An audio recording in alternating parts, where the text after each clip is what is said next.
Welcome to Crappens. Don't wait a week for a new video. Join our Patreon at the Crappens On Demand level for instant recap access. Link in description. Enjoy the show. Hello and welcome to Watch What Crappens, a podcast about all that crap on Bravo that we just love to talk about. I'm Ben Mandelker, and joining me today is the birthday boy from 2 days ago, Mr. RHONY Karam. Hi, Ronnie. How's it going? Well, hello. How are you? I am wonderful. How was your birthday in Palm Springs? It was so fun. I actually went out into the sun. I mean, I was covered in a whole hat and everything, like a big lady's sun hat, because, you know, my skin doesn't have any layers, like tissue paper after chemical peels and stuff. But I went out. I had so much fun. I'm in lovely Palm Springs today. So if I sound different, it's because I'm feeling just richer and most... Whoa. Wow. I was going to turn the camera and show you the house, but then my whole setup almost fell on the ground. So you'll just have to imagine it. It's Kyle Richards' house. Okay? Yeah. Kim is holding the camera up. What should I look at? What should I focus on? Well, while you fix that, everyone, welcome to Watch What Crappens. We are on video. We're always on video. You can check it out. Go to patreon.com/watchwhatcrappens, and you support on the Crappens On Demand level. You can watch our video. It's there exclusively, and then eventually goes over to YouTube. But it's at Patreon first for a spell. So there's that. We also have our weekly bonus episode. Oh, last week we were going to do Southern Charm as our bonus. And because of our scheduling, we wound up actually putting Crappy Lake, the finale, as our bonus. So we're going to be doing the Southern Charm trailer this week in some capacity. And then also next week, we have Crappy Hour. That's going to be Monday at 5:30 p.m. on the West Coast. It'll be 8:30 on the East Coast. It's our IG Live show. We are still experimenting with how it looks and sounds, etc., trying to get our audio improved, yada, yada, yada. So if it looks like a little different or if it sounds a little different, that's why. But we are excited for that. That's when you come on. Join us on Instagram and, ask us questions, and we're going to talk. We'll talk about Bravo gossip, whatever's going on in Bravo, et cetera, et cetera, et cetera. And we've done it twice so far. We've had such a great fun time. It's basically the new iteration of Take a Seat. So come join us at Watch What Crappens on Instagram and follow Ronnie. Ronnie's at RHONY Karam. I'm at Ben Mandelker. And that's basically all the new and exciting stuff. Of course, I have to give a big shout out to some of the Crappens listeners who gathered yesterday at my crab house, formerly known as Oh My Crab. I had mentioned on the podcast a few weeks ago that I'd gone to this local restaurant called Oh My Crab that I really enjoyed, and I felt like it was going to go out of business. And I told everyone, you guys have to go to Oh My Crab. And so then some of the listeners were like, let's go to Oh My Crab. Let's do a thing. So I went and I joined them, various people, including one of the incredible edible Matthews sisters, Erin Matthews. So anyway, shout out to all those wonderful ladies who showed up yesterday at my crab house. We had such a fun time. That is fun. I love that. Let's put on a show and save the crab house. Yeah. I think all 8 of us really turned around the fortunes for that restaurant. Yeah, the restaurant is now just going to be Crab House forever. I know. And actually, there were a good number of people in there yesterday. So, maybe it's already being saved. There you go. You Yeah. just got to put something out into the universe, and then it happens. It's still always great. It's always great to see, people from the Crappens community. So it was a super, super fun time. We talked a lot about Bravo. Well, of course, we talked a lot about Bravo. What else is there to talk about? We talked about the Crappies. We reminisced on stories. I'm going to get a bunch of Crappens people together to talk about economic policy. Yeah, we were definitely talking about Scandival, all that good stuff. And I made a cake. That I don't know what possessed me, but it had. Actually, when I counted it back, it had 7 cups of sugar in it, and it had 5 bars of butter in it. Babe, you can't do that when you're making cake. It destroys you're stealing all the joy from the cake. Okay. It was pretty amazing. You can't start judging the cake after you eat the cake. It was pretty amazing. So it was a fun time had by all. But you know what? For right now, we have to talk about Real Housewives of New York, okay? With old Ramona boys. What? So previously on New York, let me just give a spoiler for those of you who aren't watching. Previously on New York, Erin is a 70-year-old 70-year-old Karen in a 35-year-old body. And this week on on Real Housewives of New York, Erin is also a 76-woman old Karen in a 35-year-old woman's. Who hangs out with this person? Although we did learn something big about Erin today. She is constantly fed, pushed, triggered, and groomed to be an asshole by her bitch-ass husband, Abe. What a bitch. Can I just start by saying, Abe, you are the worst of all husbands because you inspire your wife to be this kind of person. And then you sit in the background with a smile on your face like, that's her. She sure is pissed. And I'm going to support her no matter what, even when you're sitting there triggering it half the time, Abe. You know, I knew there was something funky about you, Abe. And it's that you're a fucking bitch and a snitch. Snitch-ass bitch, Abe. Hey, Abe, you know what happens to snitches? They marry bitches, I guess. I don't know. What is the term? Bitches get stitches. They get stitches. They get stitches. Am I threatening you? No. I'm just telling you how sayings work. Snitch. Meanwhile, somewhere in New York, Erin is saying, snitches get bitches? Cackling hags? Cackling 76-year-old Karen? I can't. You know, these people always marry each other. These people who are just so overdramatic about everything and just need to be pissed off about everything. But Abe was doing a really good job acting like, well, here I am, just lovely, supportive Abe. And, you know, she's the one who's like kind of a bitchy Karen, but I'm just here to support her because I love her. And then we find out. It's like my 600-pound life where you find out what a feeder is. You know, Abe is the feeder. You're the feeder of negative, bad news against everybody else, Abe. Okay, you have just as much of a problem as Erin, and you both need severe therapy.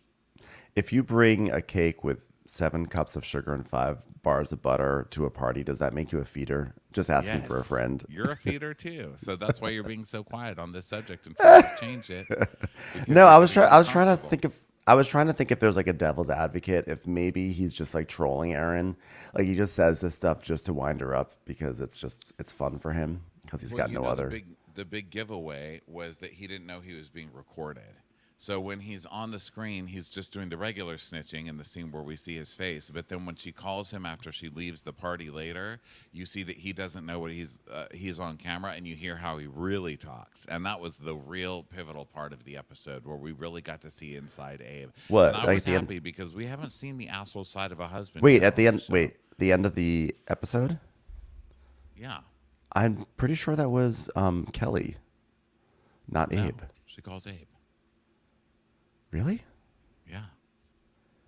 Wow. Was it Kelly this whole time? And I hate Abe's guts.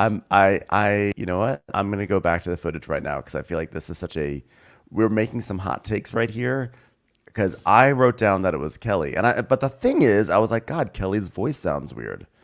So one of us had a perception issue. I'm gonna look. I have Abe. It's a man. He's saying, "I told you she's fucking rude." Okay, you know what? I'm gonna go. I'm looking right now. Away, by the way, everybody, in this recap, in like recap time.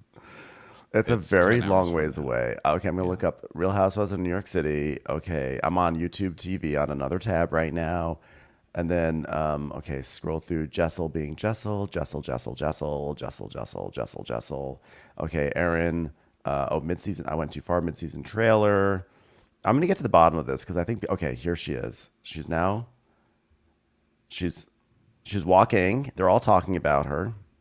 Yeah. I'm just putting it on mute because I don't think I need to hear all this in my ear at the same time. I'm monitoring this. Okay. Kelly, Erin's sister, on the phone. I need to hear caption. No, I have to hear it. It has to be Abe. So okay. That's Kelly? That's Kelly. Okay, Abe, I apologize before we even get there. But I was don't wondering where that apologize vitriol for is calling coming you from. A stitch and a bitch, because you are a stitch and a bitch. Now, I'm not as furious with you because what you were saying, like calling her a bitch and stuff at the end, was not you. That was Kelly. So it's different. Okay, I don't hate Abe, but I really don't like him. He's still a snitch and a bitch. There, I said it. I was so confused because I was like, yeah, I mean, I don't think Abe is great, but I was like, wow, Ronnie is really on one about Abe right now this morning. And I was like, I want to support it because I love when he's on one about someone, but I didn't really understand. And then when you said, oh, and then what he was saying at the end of the episode, I was like, oh, I think that there's been a misunderstanding. I was furious because he was calling them bitches and stuff like that. And I was like, whoa, I don't think the husbands get to come on and call the ladies bitches.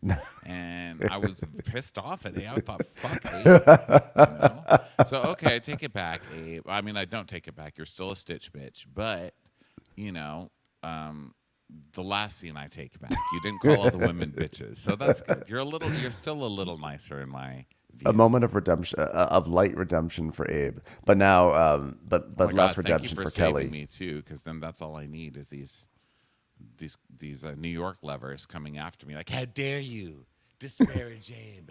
He has Peter Gallagher eyebrows. He's an icon of husband. He's one of the top 5 housewives husbands of all time. Abe, we stand Abe. Icon eyebrows. Yeah, that makes a lot more sense. If you thought that's what Abe was saying at the end of the episode, it makes a lot more sense why you'd be like, what the fuck with this guy? Yeah, I was like, wow, that guy, we see how he really feels he can talk to women now. I didn't like that. We're like, oh, it's just Kelly. But so it's just the thirsty ass sister trying to force her way into a friend of role. Not going to get it, Kelly. Kelly, you tried real hard. Can't remember what you look like. Okay, as far as I'm concerned, you're like a Coke bottle cap with a wig. Like, I have no idea what you look like. Yeah. So this episode starts. Shouldn't being on vacation in lovely Palm Springs in a home with a pool and bright colors and air conditioning, shouldn't that put someone in a better mood?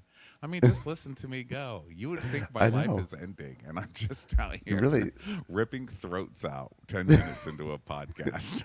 You really dove right into this you were like, you know what? I'm in Palm Springs. You're on vacation from holding back. You're like, you know what? I'm on vacation. I'm going to say it all right now. Fuck Abe. Fuck his sister-like voice at the end of the episode. You know what else it is? I think it's coming to Palm Springs as a gay who's almost 50. I mean, I turned 48 this birthday. And so coming here almost 50, this is where we come to die. I mean, this is where the gays come to die. We come to do coke here in our 20s and think it's cute, but we all know this is where we come to retire. Yeah. And I think just coming here did something to me where I was like, oh my God, I'm dying. You know, I was like, I passed a memory care place and I was like, I'm going to live there one day. You know, I started looking at it in a different way. And I think part of my feelings are hurt. I was like, oh my God, I'm going to die here alone in the heat. You're projecting. I'm gonna die. I'm gonna die sitting by a pool because I'm never gonna find anybody, and I'm just gonna be a bag of bones out by a pool. They're gonna find me with like 10-degree burns on my face. Well, you know what? My therapist will often say that anger is, you know, it's usually something that we feel to mask things like fear, and so you're expressing your fear, and you're masking it with anger towards Abe. There you go. So, okay, well, my life is over. Okay, so let's get started with this this episode. This is season 14, episode 7, which for those of you who aren't bi in the lingual, that means 7. Okay. Yeah. Episode 7. So we're at a photo shoot for Love Scene, which I feel like that's a brand for Jessel, Love Scene, because I feel like that she's someone who loves being seen. And Jenna is walking around with an assistant who I have to also imagine is her goddaughter. And she's like giving a rundown of like, we need to do this for the photo shoot and that for the photo shoot. And if I'm ever busy, just say right on top of it, Rose, yada, yada, yada, eyelashes over there, curtains over there, goddaughter over there, you know, all the usual photo shoot stuff. Doing that assistant thing where they explain things like in a really fancy way so they sound like they're doing important stuff. You know what I mean? Yeah. Like they sound like their stuff is way more important than it is. Like she goes, okay, we're going to have photographers set up here. We're going to have models set up here. And then Heather, the photographer, is going to be shooting them in real time. I was like, oh, wow, you're not going to put her in the fucking time machine so she can shoot it from 20 years ago? How the fuck else are you going to shoot it? It's all real time. So then we cut to Uba coughing in her apartment because Uba is theoretically still on this show. So she's coughing and dropping food on the floor. That's her one that's almost her only moment on the entire show, and like some grainy FaceTime at the like while the credits roll. It's like 5 seconds rule. God, that was hilarious. What a wild and interesting group of women. We are eating food off of the floor. This is the most hilarious scene of the Housewives where I do something in a toaster with COVID. I'm a model who eats food off the floor. I mean, are you getting this on camera right now? And then Brynn, who I just want to scream icon when she comes on, because I see people on Twitter doing it. You know how that works, where you see people like, oh my God, icon. It's like it used to be with Erica Jane. I feel like when Erica Jane first came on Housewives, people were like, oh my God, icon. And I was like, okay. I mean, she ate a piece of cake. Like, she ate a bite of cake in that one episode. Yeah. But I just could never like her, even though I tried. And that's kind of what's happening with Brynn. And, like, I guess we've been shown her trauma and stuff. And so you're supposed to like people if they have trauma. I guess that's, like, the rule. Like, if you know someone's trauma, you have to like them. Still don't like her. And here's why. She starts out scenes like this. She takes one of the hackiest housewife scene openings, which is the moaning like you're having sex, and she's just working out in a training gym, but she's just like lifting a kettlebell. Yeah. It's not that I'm prude. I mean, I love sex. I just don't love that kind. Well, I just think it's just the whole like sounds like someone's having sex, but they're at the gym. Is played out, and this one they don't even try. Normally what they do is the producers show the exterior of a building and then they show empty rooms and you hear them moaning and then you see them working out. Here they just cut right to a gym, and so you just know it's a gym and there's people walking around and you just hear her moaning. You're like, oh, there's someone pretending to have an orgasm at a gym right now, and lo and behold, it's Brynn. Yeah, I'm just Brynn with you. I'm not. It's Brynn main charactering it in the gym. You know. I'm like, I see glimmers in Brynn. You know, I thought it was, you know, last week she was funny at the party. She wore sunglasses at the party too, which is kind of like that's like minor icon, you know, but yeah, there's like a try hard element with her that is difficult to get by. But at least she is trying hard as opposed to others. I feel like she's one of those people who's like walking in a Target and then all of a sudden a lady turns around with an iPhone camera and starts blasting some music, and then she starts doing a choreographed dance with some ladies in the middle of the Target, and you're like, I'm just trying to check out. Yeah. You know, she's like, but that's what people are doing on TikTok now. Flash mobs. Like, can I get to the trash bags? Get the fuck out of the aisle. Have you seen these people doing this on the TikTok? I have not seen the Target flash mobs. That would drive me nuts. They're called main characters, and they go to public places and they just start doing dances right in the middle, and then the managers kick them out and they're like, how dare you, this is oppression. I can't. Luckily my TikTok has been like taken over by close-ups of melty food, so I don't get to see any of these awful main characters in Target. I just see cheese. Yeah, it's all because that's all food talk is. Food talk is, let me tell you about this amazing thing I make when I get home from work. It's the simplest thing you could possibly imagine. Take 1 can of garbanzo beans, 1 bunch of chives. Now find some cheddar cheese, put it under a broiler. Now put it in the food processor, add some lettuce, then add some olive oil, put it in the deep fryer. Now you have a deep fried olive oil garbanzo cheese thing. Now put it in the toaster oven. Add a fish head. Now put that in the oven. Roast that for 25 minutes. Couldn't be simpler. Put that in the blender. Now put it in the pressure cooker. Add some more chives, add some more garbanzo beans, and now you have an absolutely delicious meal. Brynn just starts dancing right in front of the TikTok ladies video. She's like, wait a minute, you can't bring a TikTok interruption into a TikTok video. You can't do a flash mob in the middle of my cheesy garbanzo dip that I put in 5 different machines. You can't main character these garbanzos, darling. Yeah, that's what food talk is. It's just con artistry. People saying something as simple so that they lure you in, and then they go through like 12 million steps. Angry. I'm angry at that now. Now you activated me, Ronnie. Oh, okay. Well, here, I'll give you something iconic to make you feel better. Icon! Oh, God. Icon. Icon whose job is still a mystery. Still don't know what Brynn does. So let's go over to Melody, Jenna's friend and an investor. They're taking a Possible selfie. goddaughter. Possible goddaughter. And Jenna is talking to one of the model ladies, and she's like, "Hi, do you know what we're doing today? I'm talking to you, but it's very difficult for me because I'm a super awkward person. So hope you're gonna be able to talk to me, even though it might feel awkward. I'm here for you, or am I here for me? Is anyone here for me? I really don't know. I'm spinning out of control."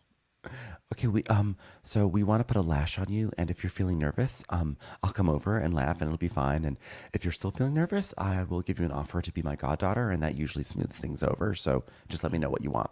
And the lady's like, "Oh my gosh, I love classical lashes. I've been following you, so I kind of know." And Jenna's like, "Oh, I love that." She's like, "Yeah. Why do you always look in the window of a yogurt planet, but you never go inside? I mean, every single day you do that on your way home from work. It's hot." You know what's funny? I went to Yogurtland this weekend for the first time in several years. Oh, I'm sorry. Was there no yogurt planet available? Okay. No, this is more regional. It's just a land. Okay. But how was it? Yeah. It was fine. They had ice cream there, which felt a little off-brand. And they didn't have you know what? They did not have the range of flavors that I was looking for. I really was, I had like my chocolate, and I was hoping to mix it with some like peanut butter or some cookies and cream, and they had neither peanut butter nor cookies and cream as a flavor, and I thought that was a fail. That is a fail. Well, right? I mean, I wouldn't order or them, coffee. but I would support you being able to order them. I'd be like, "Hey, yeah, they need this." Hey, this is Carol Radswell, and I'm here to advocate for returning peanut butter and cookies and cream to Yogurtland. Join me on GoFundMe as we make this a reality. We're going to do a mixture of yogurts called Oreo and peanut butter, and we're going to call it Marathon. Hi, I'm Carol Radswell, and I've opened up something called Yogurt Baby. When you come in, you can choose from 7 different flavors, and they're all called Baby. Okay, so Jenna's like, "Okay, well, listen, if you're nervous, I'll come over there. I'll make you laugh. Everything's going to be fine. You're in a safe space." Are lash installations the trauma of the trauma du jour? Have people like lost all of their self-confidence getting lashes stuck on their face? Like, if you can't getting lashes stuck to your face, you're not strong enough to have fucking lashes, okay? Like, if this is going to trigger you, get the fuck out of the lash store. I'm fucking over it, okay?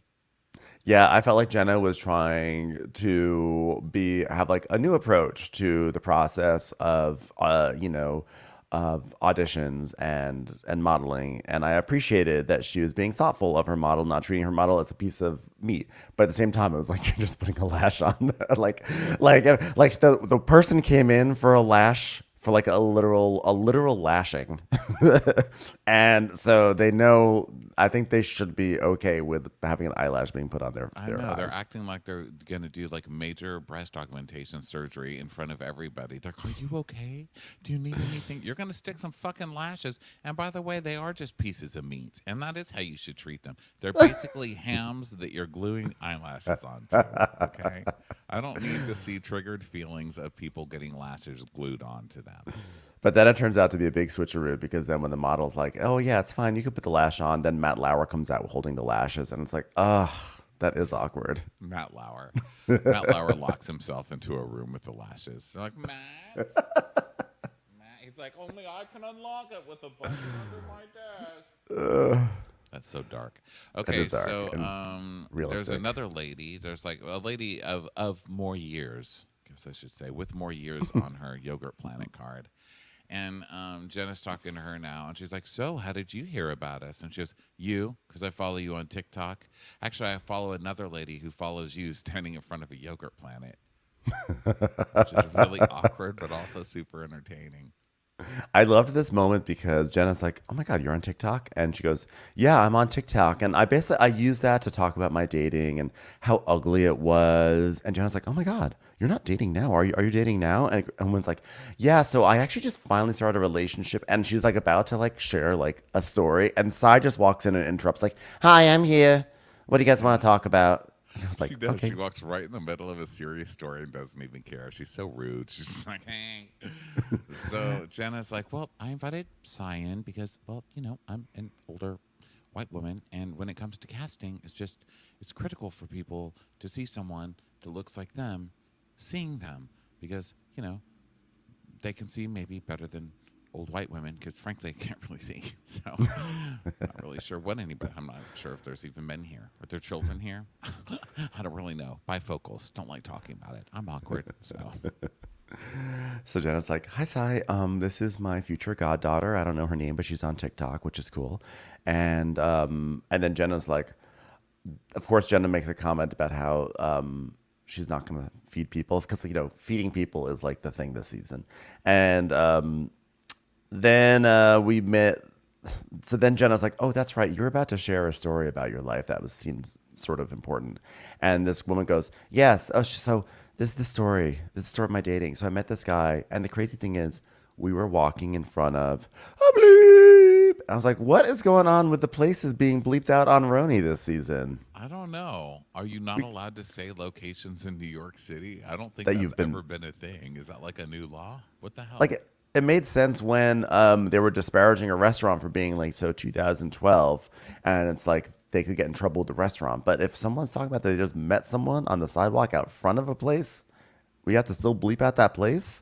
Was it like the neo-Nazi forum of 2022? Like what's why can't we say these things? I know. Well, what is being said on these What shows? that I know, are like this what is bleepable? I mean, I'm like, that's the only thing I could imagine. Bravo would be like, let's not like mention the neo-Nazi forum of 2022 on our show, you know? Yeah, I mean, I'm not really sure, but they all laughed. It was very funny, whatever she said.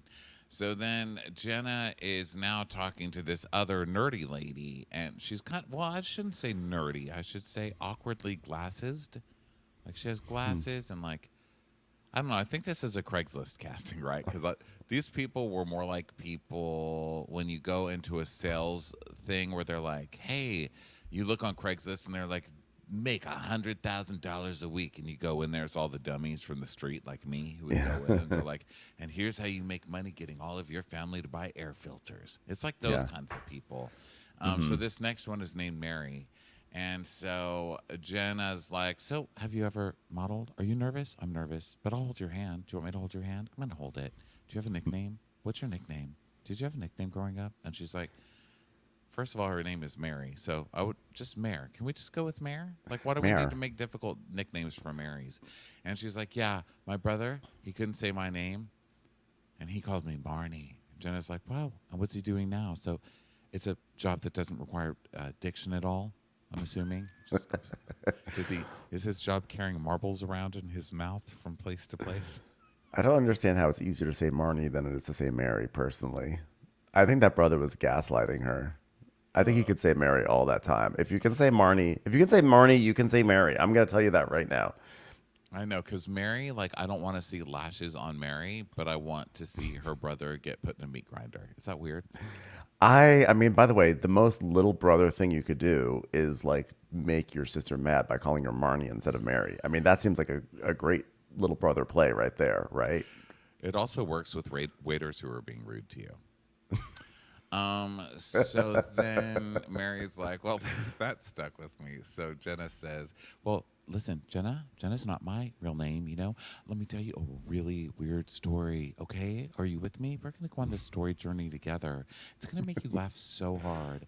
My name growing up was Judith, and I never felt like a Judith because the only Judith I knew of was, you know, Judith Light from Who's the Boss, and I already knew who the boss was. It was me. And my brother used to tease me. And so the first day of college, our teacher said, if you have a nickname, tell me now. So I had to pick something. And my brother used to call me Jenna, tell ya. Jenna, tell ya. So I just went with that. I guess what I'm trying to say is, if you're trying to impress me with your story about how your brother would call you Marnie instead of Mary, try genitalia. Okay, thanks. Thanks for coming. And so I was like, Marnie. no, now I'm going to have to call you genitalia from now on.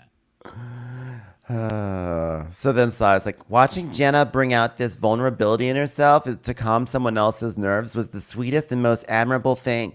But at the same time, you are telling your secrets to complete strangers, but you cannot tell them to your friends. Everyone needs to know. Like this is a tenuous point at best, Sai. Also, this is like not really vulnerability. I don't think telling a yarn about how you used to be called Judith, but then you change your name to Jenna because your brother called you genitalia. I just don't really see that as like getting too many layers in, especially when it's at a casting and it's just to make someone feel better about the fact that they were born Mary but are now recognized as Barney. It's just not that deep. Yeah, Sai's doing that thing where she builds somebody up to be one way so that she can then say, like, she fixed everything later. Like, oh my God, she won't share her feelings and she's so awkward. So that anything that Jenna now says in front of Sai, she's like, I broke her. And now we're best friends. But Like, Sai also she's makes not it about really even that herself. awkward. She doesn't want to tell you about who she's dating because she doesn't fucking know you, weirdo. And everything you do is take what everybody says and use it against them, and then accuse them of being, the opposite of a feeder, whatever that is, a starver. I don't know. I'm trying to remember. I would have called my mother that when I grew up, if there was a term. Withholder, food withholder. Withholder. Okay. Yeah. So then Jenna starts showing Sai around the photo shoot and she's talking about how Jenna reminds us about her genetic disorder and how she has no eyelashes. And Sai then starts asking her like how she's doing with the breakup because she just broke up with her non-Emily Hampshire from Schitt's Creek girlfriend. And Jenna starts getting choked up and she's like, yeah, breakups are difficult. It's hard. But I'm okay being alone. I'm distracting myself. I exercise. I read. I eat a lot of ice cream. I do a lot of things I do when I'm not in a relationship. So I've just been collecting a lot of goddaughters, basically. That's what I do when I'm single. I read, I sit in my closet, and I put on the dress I wore when I met Michelle Obama, and I just try to FaceTime random numbers and just hope that Beyonce picks up on one of them and ask her, hi, you remember me? We met. I was wearing the same dress. Do you remember? Do you remember? Do you remember? Hey, Beyonce. If you were ever going to actually walk into a yogurt planet, which one would it be? What flavor would you get? Are you okay being my goddaughter? May I put this lash on you, Beyonce? So Jenna's saying how, Jenna's getting choked up. And Sai's like, oh, don't make me cry. I don't like that. And Jenna's like, no, I don't want to cry. I don't want to cry. And she's like, instead of crying, let's talk about something like really awful. Let's talk about Erin's birthday party. Wow. Like, so Sai, you left the party early. She's like, I think Erin's going to be pissed at you because she tends to get pissed at, honestly, any minor infraction that happens towards her. And Sai's like, what do you mean, the Irish goodbye? Which we know from this show because that is a very famous goodbye on this show. I never knew the Irish goodbye until this show, till Luann used it. Oh. And Jen's like, yeah, well, I think that Erin is mad that you left here, so because that was her party. And she's like, honestly, I don't give a fuck. And Jenna laughs. And Jenna says, I wish I had that, And so I was like, whatever, I'm fucking hungry. You got to feed people if they're going to leave. And Jen's like, well, she was mad you left. She said it. She goes, well, I'll deal with it. So then we go over to the scene where Abe comes out as a huge snitch. Erin and Abe at home. So she's like, I need something, a glass of wine or something. And he's like, yeah, I'm so tired. She goes, so tired. Because it was like such a good party, Abe. Like everyone's been blowing up my phone and saying that the food was so good. Yeah, like I've gotten like so many messages about how great the food was, specifically the food, Abe. Okay. Yeah, she's really trying to emphasize that. And it was such a fun party, blah, blah, blah. Anyway, I have reservations about my girlfriends because I just feel like the way that they behaved, I don't know. It rubbed me all the wrong way. And it was like, okay, how did they behave? She's like, Kelly told me they were talking during our vows. Oh, Jesus, get rid of your mom too then, okay? And Kelly, because she was talking, she was trying to start a confrontation during your wedding. Yeah, and Kelly make more of created an a effort scene for your vows, and don't make people sit through an hour of your parade of basics, making basic speeches about squash team and the polo cup and golfing tours, okay? Also, the women were not talking during the vows. They were talking during the speeches from the guy from like University of Wisconsin, talking about the time that they jerked off in a canoe after they got drunk at some fraternity. So, like, I think real. it's like, let's chill out a little bit here. Let's chillax, ma'am. So then Abe is like, oh my God, that talking was them. It was a whole fucking crowd. Don't get married in Grand Central Station and then get mad that you hear the dings of incoming subways, you dicks. Yeah. So Erin's like, first of all, Sai didn't even say bye. That's so beyond rude. And Abe was like, the fact that they are talking during the vows, it's disrespectful, honestly. These two people have such an elevated sense of importance with this long ass annoying party. Sai showed up from Brooklyn. That's good enough. She got out of there. She had to get out of there because you went up. By the way, she didn't say goodbye because you went up to a different space to change your look.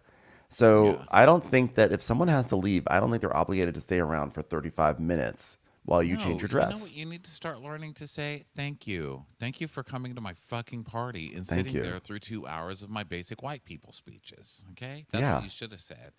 But this my note for this was, oh, he's a bitch yes husband. I hate those kinds of husband.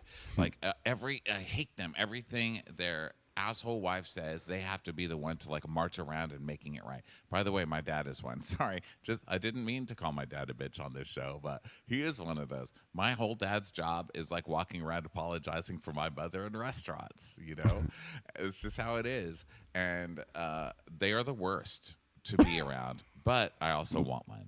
Is that weird? Like, now that I've said all of that, if anybody is this kind of husband and you need someone bitchy to get married to, please DM me because I will send you to the manager all day long. Yeah, you see, the thing is, you don't want to be that sort of person, but you want that sort of person, and that's the difference. So Erin, she's like, frankly, they should have known better then they should just like shut their mouths. Like if someone comes up to you and says, you're being rude and loud, just be like, OMG, I'm so sorry. It's like party etiquette. This woman had a vow renewal because she misses the power she had over her entire family and friend group when she was a bride. You know these people who are like they get so power hungry during their wedding and bossing everybody around and being able to get offended over every little thing. Like, oh really? You think you're gonna come to my party in Vegas, but you're not gonna come to my shower in Oklahoma? Are we even friends? And meanwhile, they're making you buy ugly dresses, you know, spending thousands of dollars to travel all over the place. And then there's something that happens when that's over and everyone's like, fuck that lady, making me spend all this money. I can't wait till it's my turn to have this kind of power. And then just like sitting in your life without that kind of power, I think it starts slowly making people crazy. They need that power back. And so 10 years later, she's like, we're doing it again. This is why 27 Dresses was a failure of a movie, because that movie should have been about Katherine Heigl going to all these different, being a bridesmaid for 27 of her friends, which is outrageous that she even put up with all that. She does that, and then she decides that she's going to exact huge bridesmaid revenge on all 27 of those friends and make them jump through so many hoops and go through so many parties and travel all around the world. And then at the end, the big twist is she's not getting married to anyone, and she's going to laugh in their faces. But instead of just Katherine Heigl just getting stuck going to weddings all the time, and then she meets like a guy. Stupid. Oh, I love the plot you came up with. I think right? That's a really good one. My plot was great. Yeah. Just like someone who just is so sick of their power hungry wedding friends and just exacts a huge amount of revenge, and in the end, it's all for nothing. You know, I love it. Great movie. I love it too. Well, I hope somebody doesn't steal that because people will, and then they'll go. You know. You all heard it here first, okay? On strike. So yeah, I was about to say, I can put out all the hear ideas this because it's later strike and then time. write it. Yeah, but let me tell you something. If I see anyone, I'm pointing my finger, if I see anyone make this movie, you're in trouble, okay? You're in big trouble because that's going to be my movie. It'll be our movie. Ryan and I are going to write it together. Okay, so then what's my next note? Okay, so Abe. Abe's like, and you know how the vows were delayed? I mean, Jessel was like, it's so cute you renewed your vows. And I was like, yeah, well, we didn't do vows before. And then Brynn was like, well, technically, you could get out of your marriage. Dun, dun, dun. And I just wrote, oh my God, this guy is such a snitch bitch. I instantly hate him. And then, of course, this leads to Erin doing a classic Erin. You can get out of the marriage? It's her favorite thing. It's just repeating something back. You can get out of the marriage? Did you laugh? And he's like, Yeah, I laughed. well, then why did you repeat? If he just laughed, he goes, yeah, I laughed, but I thought it was weird given the situation. It was just weird. I guess what I'm trying to say is I'm trying to give you some content for your TV show that you're on right now. You're going to take it. You're going to get mad at her because otherwise, what's the point of all this? I know your hobby is to get furious with people and for me to back you up and tell you you're right to be furious about petty little things. So I'm just giving you something to do the day after our wedding. Better than fucking. So he's like, yeah, I just thought it was weird, right? Given the setting. I mean, that's weird telling someone they can get out of their vows. So you think right before you renew your vows, someone tells you you have a get out of jail free card and that's the wrong time to make the joke? It's literally the perfect time to make the joke. Yeah. Okay? You The setup is absolute there. fucking wuss. Yeah. It's like a literal obvious joke. So Erin's like, first of all, fuck off. Our kids are right there. What if they had heard? I'm just saying that's unacceptable to me. I'm sorry. It's really not. What, a kid? Oh, a kid who shouldn't even be honestly shouldn't be at this party in the first place, but a kid's going to be there. I honestly don't, you should not have your small children running around your party that's being filmed for the Real Housewives, where it's like very likely that any sort of drama is going to go off and you could probably traumatize your young child. I mean, look at a generation of children on Real Housewives of New Jersey. Look what's happening to all of them. They're growing up and they're all gonna be fucked up. Okay. So you want to do that to your children and then you're mad that your kids were at a reality TV shoot for Bravo and they might have overheard something that might have, confused them, and something that's also very easily rectifiable with those children. This was Erin really grasping for straws to be mad. Yeah. She was like, yeah, our kids were right there. Like, what if they had heard that, Abe? You know what? I'm just saying that's unacceptable to me. I'm sorry. It's just not. And then we hear the peacock that was lost in my neighborhood for all those weeks. This is the sound it made. So that's the sound. And Erin's like, is that a child? And he goes, that is a child. She goes, ugh. Oh my God, I guess I'll go get him. He goes, just ignore him. She goes, I'm not going to ignore him on camera, Abe. After I was just talking about how important it is to protect our children from, passing jokes at a party. So Erin goes and gets the child. And then Erin's like, it really pisses me off. She came in. She started shit. She said rude things to my husband. She wore her sunglasses the whole time. And then she walked out. Sometimes she just doesn't have tact, and it really pisses me off. Well, I'm sorry, not everyone can learn their tact from sitting in the corner with a coloring book next to Gwyneth Paltrow and Brad Pitt in the mid-90s. And she's like, I don't know why you're laughing, Abe. I'm disgusted. And she's holding her son, who has a full puffer jacket on, by the way. Was the kid dropped off with HelloFresh outside? Why does every man in her life have to be wearing a coat at all times? Because remember last time when they were in the restaurant, Abe wouldn't let the lady take his coat either. And also, we didn't notice, because this show's so fucking odd, but did you notice in that restaurant that the guy behind them, as they shot their scene, was on a date with a stuffed penguin? No, I did not notice. I did not notice. My eyes must have been closed. It's totally normal to us. I think the running theme with Erin is that she likes cold places. She, Erin sort of has a cold energy, but she literally had no heat on in the Hamptons, and now everyone around her always has to be in a jacket because they're so cold. Yeah. Let's see. So then she's like, I don't know why you're laughing. I'm disgusted. I can't believe I have to be in the same room with her. I'm just disgusted with her after everything she said. I just can't. And I'm like, oh, well, so that's okay to talk about it in front of your kid. Yeah. Like, it's okay to continue this conversation about how someone tried to bang your husband in front. You're ridiculous. Get a hobby. Yeah, I agree. So now, luckily, we now move on to a more loving couple, which is Pavitt and Jessel walking down the street. And Pavitt's like, this is a really cool area. And she goes, this area? What an idiot. Take him one step out of the house. He thinks it's cool. That's what you get when you start walking around the city's streets with the president of the Fried Chicken Club of America. He's like, it feels so good to be out of that house. But it's been such a crazy week. I'm going to do an espresso martini because it goes with my dress. Now, it's so stressful waking up at 6 a.m. I thought my mom would be more help. Could you imagine? All she really does is walk around in oatmeal-colored clothes doing absolutely nothing. I say, Mother, you might as well be in a diner being served in little bowls for the poor. It's like, do a little something more to help out around the house. I mean, what a loser. Am I right, Parvit?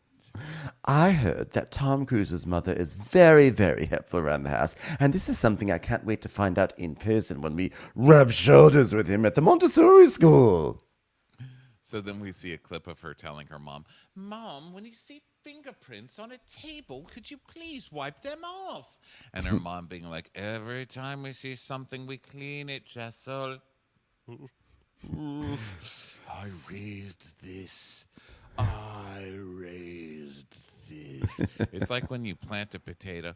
Have you know in school when they were like, put a potato in a jar with water, and then you watch the vines come out of it, and then over the weeks it just becomes the most hideous looking thing you've ever seen. And you're like, I created that. And I feel no pride, but I also don't want to throw it away just in case I might need it for something later. I actually never did the potato experiment, but I did once make a terrarium, and that was gross too. It was like, hey, who wants to make a home for mold? So it was literally like, it was like a mold zoo. It's like you just watch it every day. Like, look at that. There's mold growing. So Pavit's like, well, think about when your mom does actually leave. And Jessica goes, oh, I know. It's just, the thing is, I'm going to get really, really, really busy because I've been out of the game for so long. And to be honest, I'm missing out on a lot of things. And I don't know, life's about to get so busy. I'm going to be hanging out with strange ladies with pink dots on their cheeks so much more now. I don't know how I'm going to have time for the little children. And I love how she lists all of her things that she's so busy. She's like, I've always worn so many hats, and now I feel like I've got 100 hats. I have to pick the twins' clothes. I have to pick out Parvit's clothes. I have to see if the kids are up another diaper size. I have to answer phone calls, go on Zoom calls, make sure I look amazing for the Zoom calls. It's just nonstop. It's like, you just listed literally the most basic parts of living. And then occasionally I have to unzip my trousers to use the loo. I have to refill the Oreo canister because I told Pava to do it once and he put in Hydrox. Can you believe it? Hydrox. If it's warm inside, I need to find a little box on the wall where you press a couple of numbers in to change the numbers of the temperature in the room. It's just so much going on in my life. And did you know that at a certain parts of the day, the sun actually goes down and you have to turn on lights? You have to actually go up to a switch and physically take the switch and move it to a different position so you can get light. That's just one of the many hats I wear. And she's like, I need to get the kids more clothes. And we get a as Pavet looks at her terrified, like, more? And she's like, I'm trying to not get them too much stuff. But Pavet, they eat like you. They shit like you. It's insane. One of them came out the other day with a little gold star. And I said, what's that for? He said, I'd like to give it to fried chicken. I mean, what are you turning these children into? Tom Cruise, you can't intervene too soon enough, Tom. They're just like you, Pavet. They already have such low standards for their future. I mean, we really have to turn this ship around. And Pavet's like, well, also the other thing is we have to buy 2 of everything, you know, because they're twins. And she goes, oh, I can't wait to buy girl clothes. And he goes, oh, well, that's not happening. Well, either I have a girl child, or I'll just start treating my other boy like a girl too. And it'll be very progressive, you know? And she's basically like, do you know that ever since I was a kid, my lucky number has always been 3. I love the context of her lucky number. Like, did you know ever since she was little, that's like, it never changed all her life. It's always been 3, as if 3 were like an exotic number that people rarely think about. I know, like 3 is not just a very common number that people choose. So Pavet's like, well, ever since I've been a kid, 2 has been a great number. It's like, wow, isn't that interesting? Even as a kid, my dreams were bigger than yours. That is absolutely nuts. Meant to be together. Even your lucky number is inferior to mine. Really, Wow. value-wise, at least. So then it cuts to Jessel with this crazy outfit in her interview where it's like these 2 sleeves and like one is like a big black circle and one is like a big sort of like gold circle.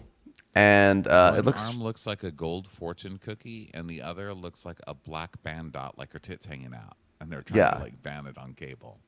It was very strange. And so Jessel's like, I am dead serious. It took me so many years, hundreds and hundreds of thousands of dollars to get those frozen embryos. And then I had to convince Pavet that those embryos were not fried chicken. I had to just cut his little paws off them. And then I think that, I think the castle deserves a little princess. And we're definitely going to go for it, whether he likes it or not. She's like, my dad keeps asking me, when are you going to have a baby girl? And he's like, your parents don't even know that we did IVF. How can you be so confident we're going to have a girl? She's like, well, I have to have a talk with my mother about it. I feel very, very guilty about it. And Pavet's like, I told you, you have to tell her. It has to be brought up now to the fact that you want another child, and also you're on TV. You told America before you told your mother. That's shame on you. Yeah. So Jessel talks about how it was really, the IVF process was really traumatizing for her, and she just didn't want to talk about it. And Pavet's like, but you should still tell your mom. And he's like, he says he thinks it's important for her to tell her mom because, like you said, she don't want her to find out through someone else, aka TV. And Pavet's like, I mean, we had a birthday party in London, and the entire time, the entire London family thinks these are natural humans. They don't realize that these are actual cyborgs from another planet. Pavet, do you know how IVF works? I'm not sure you do. They are natural, Pavet. He's like, no, but like they think that they have like actual blood and bone running through them. Human DNA. Pavet. They do, Pavet. The actual human children. No, but like they actually think they have brains in our computer chips. Pavet. Pavet, they're real humans. Go back to the hot dog stand, Pavet, and dole out some advice nobody asked you for. All right. So then we go to Brynn walking down the street, and she walks into a fancy car, like a vintage fancy car store, and this is where Dorit has been on Beverly Hills, and it's also where Sutton has been on Beverly Hills when she bought a new car. Remember, with Garcelle. But That's yeah, right. I like to show off these vintage places, and there's always an old man who looks like he's played by Peter O'Toole, and he's always got a big scarf every time. Yeah, with the voice of F. Murray Abraham, and so there's like a British guy there, and Brynn walks in, and the British guy's like, "Oh goodness gracious me!" And Brynn goes, Sorry, he knows nothing about cars. I'm the collector. and then the guy's like, "Oh, she's in trouble." I'm like, I don't know what's happening here, but I'm already not liking it. And then Then we meet Gideon, the ex-fiancé. And he's very like Hugh Grant, but with alcoholism eyes.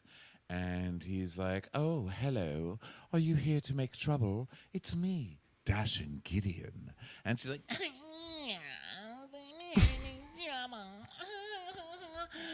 Gideon and I were together for 5 years. And when he proposed, we were actually broken up for a couple of months. And I was seeing someone else. And then outside of Ritz-Carlton, they started playing like If I Could Walk 500 Miles. And then I was like, oh my God, that was my song with Gideon. And then I turned around and Gideon was walking around the corner with my dog in a ring.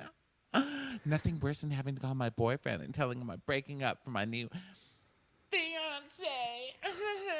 I'm like, wow, you both are terrible. You're both terrible people. Okay, like you are dating someone else, and he decides to essentially love bomb you with this hollow, over the top, gaudy gesture that's like trying to be out of Love Actually or something like that. Like blasting a quote unquote beautiful rendition of If I Could Walk 500 Miles. I mean, I'm trying to even imagine. It's like, la la la la la la la la la la la la la la la la. I'm like, what does that sound like?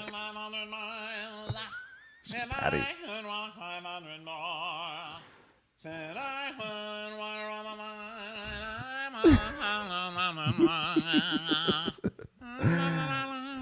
So like he's the one who does the love bombing, and she's the one who's like, oh, someone love bombed me, so I'm gonna just drop someone else and just go back to this person. It's terrible.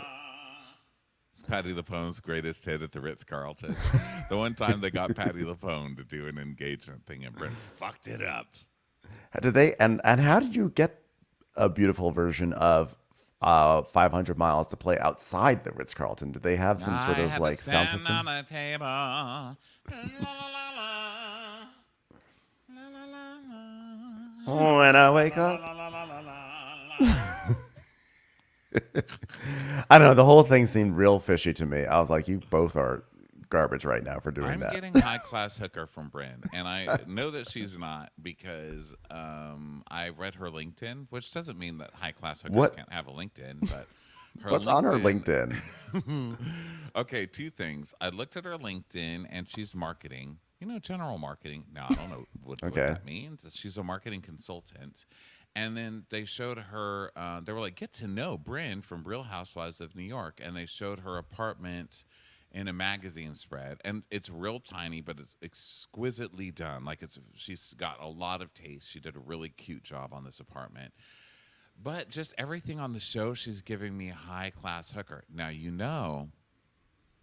I don't care about the class of a hooker. I love a hooker. Known plenty of hookers in my life. Would have been one really if, let's be honest, I worked out. I would have preferred that over waiting table. So I'm not shaming high class or low class hookers, but I definitely recognize the signs from other good friends of mine, like older man, lonely man, playboy, has you meet him in places like classic Rolls Royce stores, pays off bands to play songs, but never really seals the deal somehow. And it makes me sad. I know this is supposed to be like a Julia Roberts happy, like, oh my God, look at Julia Roberts. Well, I guess that is a hooker story. Pretty. It is.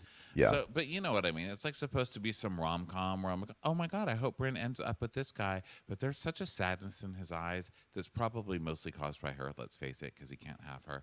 And then there's just such a sadness in her eyes that, I don't know. And then there's just a sadness about the cars because, like, everybody who's owned those cars is dead now. Yeah. I'm depressed. That's how I'm feeling. Thanks for asking. And I felt like there was I felt like that. I can see that because Gideon is super cute. Gideon is super, super cute. But you can also see that, like, he's clearly still in love with Brynn and he wants Brynn back. But you also kind of want to be like, Gideon, you're really cute. You seem like you're rich. And this girl doesn't like you like that, but she only wants you for the perks of your lifestyle. So move on, Gideon. You don't have to do this to yourself. It's hard to be rich. It's hard to be rich and gorgeous in this world. No one understands the weight of the privilege. So Peter O'Toole is like, look at my scarf. So take a look at the car. This is a 1965 Bentley. Patty, would you give me some encouragement during this number? 1965 Bentley, Flying Spur Continental. Take a look. With this car, you don't even have to walk 500 miles. You could just drive it. Much easier. Yeah, so Gideon sits in it and he's on it. Oh, this has the Bentley crest, the B crest, which you love, Brynn. And she's like, he always said I wanted to be on my car because my name is Brynn. he's like, I need to get this trollop out of my store. So then Brynn is basically talking about Gideon, and she's like, he's basically like a Prince Charming, and like I didn't open a door for 5 years. I didn't pick up one tab. I can't even stand up at a dinner table without him jumping up. He's like a Disney prince. Half my friends and some of my family chose him. But then producer's like, so do you think he's playing a long game? She goes, I hope not. So they're sitting in the car, and Gideon's trying to have a romance scene. He's like, fancy meeting you here. And she's like, And that wasn't that the first line you used on Tinder? Tinder was in beta, and someone sent a dick pic, so I'm like going through deleting all these dick pics, and there you were, and you were like, top of the morning to you, madame. I'd love to take you out to tea. I'm rich. And I was like, okay. So then we went out and had a date, and I like looked at pictures of like all my nudes and was like, oops, are you looking at that on my phone? What? So Gideon is like, his story is, my recollection is, you were the most beautiful woman I've ever seen. I was like, okay, so she went out with you because you were rich. You went out with her because she was hot. I can't believe this relationship didn't have legs. yeah, seriously. And Brynn tells us that after she got the ring, she was walking on 57th Street, and she saw her reflection in the window of what I have to imagine was like Hard Rock or Planet Hollywood, because that's really what's on 57th Street. And she's like, and it was massive. Like, it was like 4 to 5 carats. And then I realized I was going to be someone's wife, and I might be their wife until the year 2021 on Mars, because I was staying in front of Mars 2021, the restaurant. And I remember panicking, and I see myself as like little Brynn with a little afro, and I don't see myself as someone's wife, and like I wasn't ready. So basically she is like runaway bride, commitment issues, blah blah blah. And so then she said that she tells Gideon that she went to her psychic, and the psychic told her that like everything's good under the hood, all systems are working under there, and that she's gonna have a kid at 40, and it's gonna be a boy. And Gideon's like, great. So can we get married and I can be the father? Like, why are you telling me this right now? And she's like, You know what? I might talk about egg freezing, but the cost of inflation, the price of eggs has really gone up. he's like, ooh, pints of milk as well, eh? And she's like, Yeah, I'm gonna create a family for myself. It's the only thing I want. I was like, don't lie, because then we see a picture of when she did get the engagement ring, and she's not just showing it off on Instagram like, oh my God, look, I got a ring. She's posing it right next to the logo of the Porsche that she's in the car of, Yeah. It's like a Porsche and a wedding ring. She's just like, look, found a rich one. I don't know. She's I'm basically gonna just have to say you might have to kind of change your priorities, if you're gonna find a good one. Although, listen, I've dated plenty of poor people, and they're awful and not right for me either. So if you're gonna find an awful one that's not right for you, you might as well find one with giant diamonds in a Porsche. There's another thing I'm gonna rescind today. I take it back. I apologize, Brynn. Yeah, I mean, she's basically just there to get him to pay for her, egg freezing. That's, I think, what the point of the scene was. And of course, he's going to do it because he's like in love with her. And so then now she's going to try and get him to be like, make them embryos. Because could you imagine? I mean, Gideon's so lonely, and then have a few embryos cooked in a different oven, and boom, you've got it for life. You've got your money deliveries. There'll just be the hella Ritz, fucking Bentley helicopters flying overhead and just dropping bags of money. My God, can I get impregnated yet? I can, right? Men can carry now, right? Well, I after I saw the movie Junior with Arnold Schwarzenegger, I'm pretty sure that was a documentary. So I think the answer is yes. Yeah, if Arnold Schwarzenegger can get impregnated, so can I. And also, I think, oh Jesus Christ! Ronnie's camera just fell over. Listen. God, I'm in pants today. What if I was just like not in pants and that just happened? That was right in my wiener. You know what? Here's what I've got to say. The real miracle of the movie Junior is not that it dared to see a world wherein a man gets pregnant. It's that someone was able to bring together Arnold Schwarzenegger, Danny DeVito, and Emma Thompson. And I think that shows that miracles can happen. That Emma Thompson was like, just in the middle of writing another Jane Austen movie, but you know what? Let me put a pin in that and star in a movie with Arnold Schwarzenegger where he gets pregnant, and then Danny DeVito's there too. I'm having really weird luck with this setup today. I think Emma Thompson went through a thing with the Kenneth Branagh divorce where she was like starting to worry, and then she's like, "I'll do this film. I will do Junior. I never know if Kenneth Branagh will have me blacklisted from Shakespeare, just in case."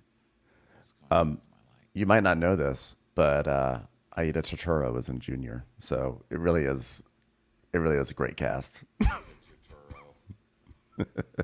I feel like it was not too long ago we were wondering what she was up to, and it's not that this makes her up to anything; it just shows that she had been up to things. Yeah, Aida Turturro. Well, that's good. I feel like Aida Turturro gets work every once in a while, you know? Yeah, I feel like she does very serious plays in regional theater. You know, it's like there's always like in some town in a random part of Massachusetts, there's like a poster up with Aida Turturro looking very serious, and it's like Ibsen's The Dollhouse, with Aida Turturro. 100%. They'll be like Death of a Salesman, Aida Turturro. A Long Day's Journey into Night, Aida Turturro. At the Poconos Playhouse. So Jessel and her mom, her elegant mom, Neelam, are walking down the street. And, you know, you mentioned before about dressing in oatmeal. This was like an oatmeal off. Both of them are are like, they just love wearing oatmeal. Jessel's just committing to oatmeal. She's like, I'm wearing oatmeal. My mother's wearing oatmeal. And I need a scout to go out and find us the only restaurant that is completely decorated in different shades of oatmeal. It was a full oatmeal restaurant. Even the song was oatmeal. It was like from the Charles Schultz, Charlie Brown soundtrack. What I don't even know what the song was, but it was like one of those depressing Charlie Brown piano songs. I was like, how can you go from like, we're girls and we like it in New York, we like it and I'm triggered, and then we go to a very beautiful version of Peanuts. And I would walk 500 miles. It was a mashup. I can walk 500 miles. Da, da, da, da, da, da. So they are basically floating heads in this beige restaurant. And the restaurant, it can't be stated enough, this restaurant. Giant wicker baskets, cream seats, brown chairs, cream lights. They Everything. even had mirrors on the wall to reflect more cream, and the borders of the mirrors were wood to be brown. Everything. Like, wow. Everything was like this. Okay, so you just knew the food was bad too. So Jessel's basically on her I mom. love She's like, beige "What? food, don't you? Bread is beige. Like Bread is beige." Yeah. I mean, But, like, I make beyond fun that- I make fun of the color, but like I'd eat it any day of the week. I mean, I'm trying to think of other beige things. It's like oatmeal. Oatmeal is literally oatmeal colored, and then Peanut butter. peanut butter's brown. I feel like. But it's like in the family. It's Well, I think beige brown is food like is different than beige food. You I'm gonna do? say that. Well, what Rice Krispie treat? Beige. Green. Beige. Beige. Okay, so the mom is sitting down. They're chilling, undercooked and cookie? Jessel's giving her shit for having her short haircut. She's like, "When are you gonna grow your hair, mother?" And she's like, "It does grow, and then it goes flat." And she goes, "Oh my god, just do layers, mom." And she's like, "I don't have time. This is it. This is my hair now. You need to learn to live with it, Jessel." She's like, "Mom, I mean, it's just you and Dad in the house. You have time." And so the mom's like, "Oh, you're just like," rah, rah, rah, rah, rah, rah, rah." And just like, "What is that's how I am? I'm like a chihuahua, mother. Is that what I am?" Which is the big thing on this show, is that you say one small thing and then a cast member likes to imbue a lot of like meaning to it. Like, "Are you saying that I'm a princess? Are you saying that I don't support other women? Are you saying that I'm a chihuahua?" So but Neelam's like, yes, you are like a chihuahua. I am saying that. Yeah. And she goes, "Oh, so I suppose that means you're perfect, are you, mother?" And she goes, "Yes." So she tells us that her mom is her best friend. And she's like, "And you know, as an Indian girl growing up, of course I kept plenty of secrets from my mom. I would sneak whole slutty outfits into my backpack and then go off to nightclubs. But IVF is the most serious secret. It's something that lives with me. But I will tell you, it did make it more fun getting IVF, even though it was depressing at the time, because every IVF appointment I would show up to, I would sneak an S&M outfit into my bag and then show up to IVF dressed like that. It was like a double whammy for mum, you know? I love dressing slutty to IVF. So Jessel's like, so, what should we talk about? Well, I can't believe that Dad has literally dropped Kai in his head like 5 times already and has still not fixed that boy. And your mom's like, oh yes, well, I'm very scared when the kids are with him. She goes, well, I mean, yesterday you were mad at me because you said that I called him a shithead. He goes, well, you have to have respect for your father. Well, I do respect. I'm very respectful. But you call Dad a shithead? He goes, well, because he is a shithead sometimes. But I'm the wife, I can say it. I love that you just don't. You can tell how many babies you've been around in your life because you just totally skipped over. The dad just keeps dropping the baby on his head. Like, what the hell? I mean, Ben's like, that's normal. you know, listen. Drop a baby on their head. They have a soft spot on their head. Don't let the dad hold the baby. What's going on in this household? Also, why are you saying this on TV on purpose when you're trying to get your children into a smart people school? Like, that's going to be on camera. They're gonna be like, oh, is this a school where the kid from television that's constantly dropped on his head goes to? I don't want to go here. I would like to amend my application to the Tom Cruise Montessori School. Not only is my child socially inept, which is a good thing, I believe, but also his head is so flat you can place any sort of teaching tools right on it. It's like having a little talking table. Turns out my child has the most flexible head on the entire Upper East Side, or West Side. She lives on the Upper West. No, where does she live? The Upper East? I forgot. She's everywhere. She's everywhere. Everything, You know what? at once. Jessa lives right here in your heart. So her mom's like, well, listen, my parents were very strict, Jessel, and I don't want to be like that with you guys. She goes, you were strict. And she goes, but only because I worry and I want to be with you. I support you and I want to be there. And she's like, okay, well, that being said, there are things I wanted to tell you. It took me a long time to get pregnant.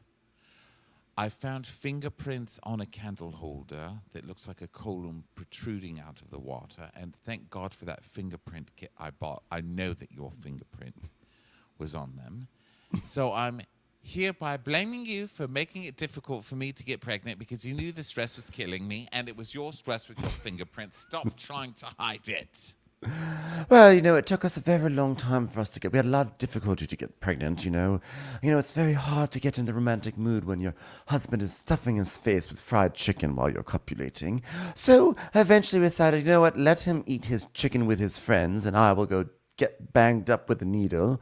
And so we started IVF. And I was not crazy about the idea, but what was I going to do? Have either go to IVF or have sex and smell like 36 flavors or whatever's in that frickin' fried chicken they've got with the old man from the south. So it's my only option. I did one round, it didn't work, and then we basically ended up doing a second round, and like Tribeca, it just didn't come together, you know? It was not quite working. It was 6 months of injections and hormones. It's just awful. You have to inject your stomach every 2 weeks. So imagine me telling you this stuff. Just imagine me telling you this stuff, Mother. A little neighborhood where the streets don't run straight, trying to find your way around. Would you think that anyone would actually have the nerve to invite you somewhere like that? And Mom's like, no, I would say it's very confusing, and I would be there to hold your hand and help you and to read a map quest. You know, and Jessel says, when I get a cold, my mom doesn't sleep. She calls in the first thing in the morning and is like, oh my God, how are you feeling? And she internalizes it. Sleepless nights. She doesn't eat.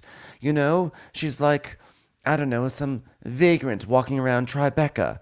But I don't want my mom going through that, much like I don't want anyone to go to Tribeca. So I just didn't tell her. And the mom's like, well, they're both crying. This is actually like we're teasing, but it's really a cute scene. They're both crying. And the mom's like, well, I don't even know what to say. And she's like, Mom, I mean, listen, it's not like at the end of the day you get nothing for nothing. And that's all you could say for the life of the poor. you would have been amazing, but it's difficult to talk about this stuff in our culture, you know? And if I'd made it public knowledge, what would have the response have been? And her mom's like, gossip. Enough of gossip. I love that. The mom just like, because the mom's like crying into her margarita. She's literally sipping her margarita so she doesn't have to cry. And then she just like rears her head up, goes, gossip. I was like, oh, what was the traumatic backstory of Neelam and her husband when they got married? Because I feel like in your culture, you know, everybody's gonna talk shit and it sucks. yeah. And Jess is like, yeah, it's fucked up, but I knew it would be fine, Mom. And I ended up getting 2 for the price of 1. So it's really the biggest bargain there is, Mom.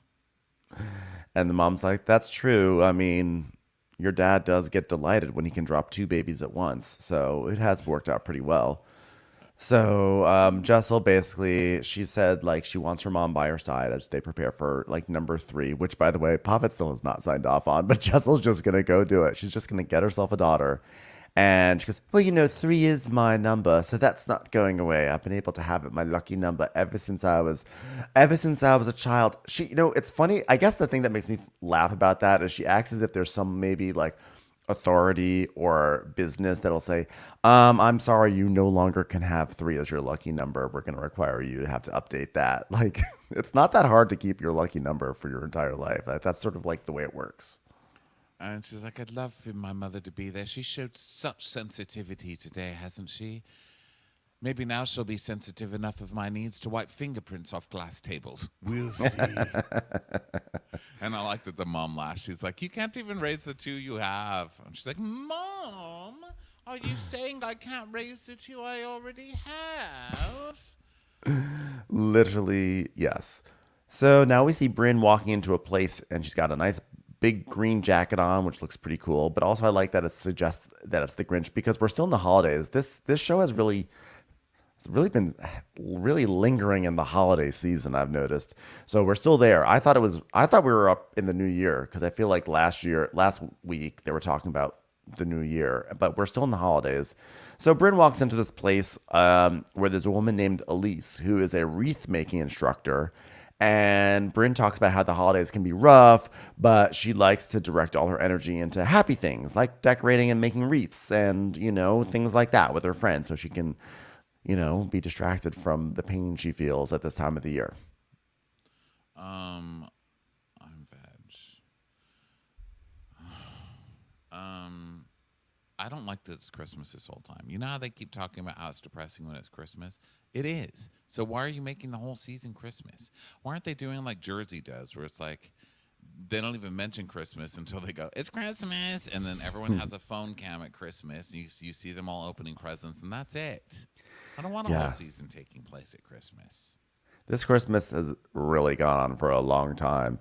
So Jessel enters and it's like, oh, and there's hugs, and Brynn is like, Yeah, when you're around Jessel, you just feel loved. And when she's happy to see you, she's like truly happy to see you. And like she doesn't take herself seriously. She's lighthearted and funny and like a space cadet. I'm like, have you talked to Pavitt? Because I think he might have a different take on all of this. She's like, Jessel's like, oh, well, you said to come as a ho, ho, ho. I mean, I'm covered, but still very sexy, right? And I cheers. And then Jenna comes and, you know, a parka, because she's Jenna. And Brynn's like, don't let that woman in off the street. She's like not even supposed to be here. She's never even sat in a Rolls Royce before.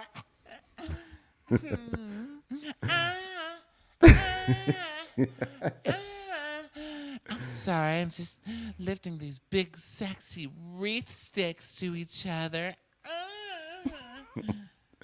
So Jenna has like a huge amount of bags. She has like tote bags and boxes and everything. And she says, well, this is the last time I'm going to get to see everyone before the holidays. So this is a bag. It's a culmination of my favorite things, products that I love, and all female and small businesses, and I'm sure they'll be received really warmly because I'm really good at giving gifts on this show. It goes over really well each time. Yeah.